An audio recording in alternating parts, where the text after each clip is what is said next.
kagalakan dahil ikaw ay natapos na. Alam niyo po, sa buhay natin, ganun din.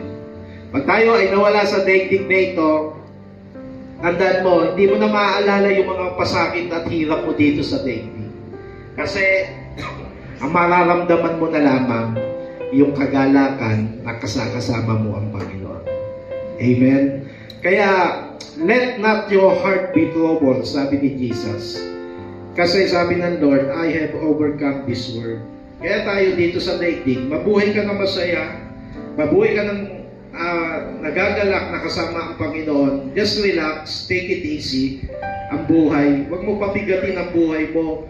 Kasi darating ang final destination natin na lahat ng mga problema, lahat ng mga bigat sa buhay, lahat ng mga taong sumasakit ng damdamin mo, tatapusin din ng Diyos yan someday.